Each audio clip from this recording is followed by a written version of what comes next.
32 surah Al-A'raf, qul man harrama zinatallahi allati akhraja li'ibadihi wat-tayyibati minar rizq.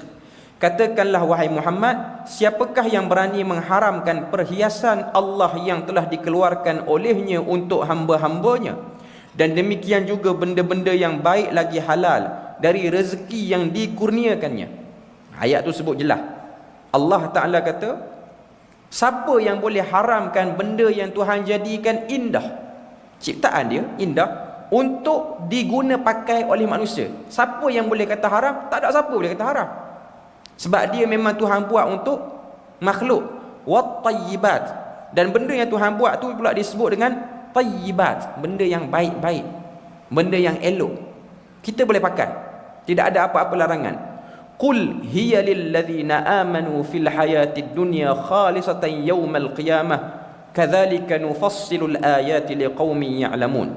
Katakanlah, semua itu adalah nikmat-nikmat untuk orang yang beriman dan juga yang tidak beriman dalam kehidupan dunia.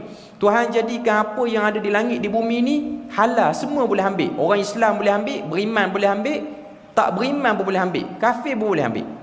Harus boleh ambil belaka. Dan Tuhan sebut lagi dalam ayat tu, kadzalika nufassilul ayat, demikianlah kami jelaskan ayat-ayat keterangan kami satu persatu bagi orang-orang yang mahu mengetahuinya.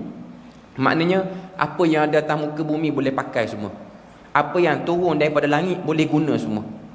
Tak perlu rasa risau, ragu. Siapa yang boleh pakai? Semua. Tak semesti orang Islam, orang bukan Islam pun boleh. Dalam ayat ni Allah Subhanahu Wa Taala membantah golongan yang mengharamkan setengah perkara tanpa berdasarkan dalil yang datang darinya. Tak ada siapa boleh haramkan, tak ada siapa boleh hadkan, kecuali ada sebab khusus. Contoh, kita makan tak berapa betul, tak berapa jaga, akhirnya kita pun rasa tak sedap badan, kita pergi jumpa pakar perubatan, jumpa doktor. Doktor pun kata, mulai hari ni pakcik tak boleh makan dah makanan ni. Mengharamkan tu.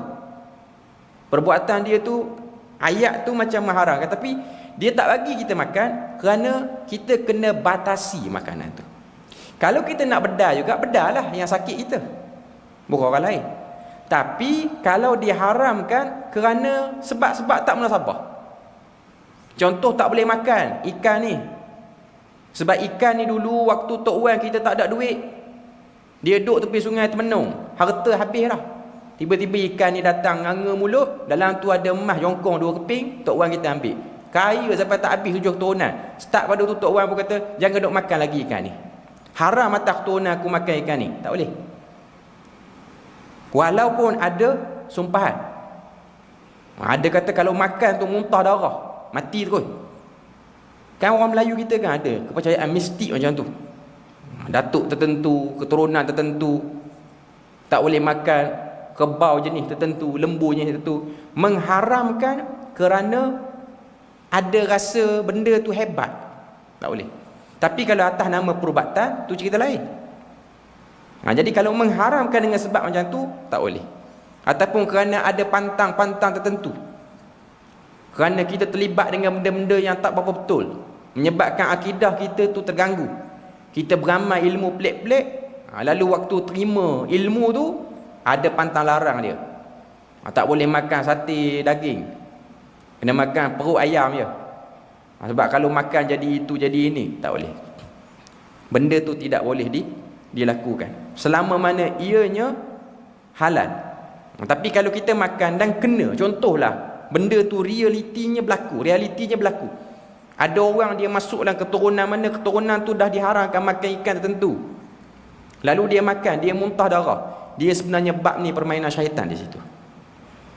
Kadang dia muntah darah tu bukan kerana makan ikan tu, mungkin jadi isu lain, ataupun boleh jadi memang makan ikan tu pun syaitan saja nak jadikan family dia yang terdekat yang tengok tu makin bertambah kuat kata sumpahan ni betul. Benda ni berlaku dalam masyarakat kita.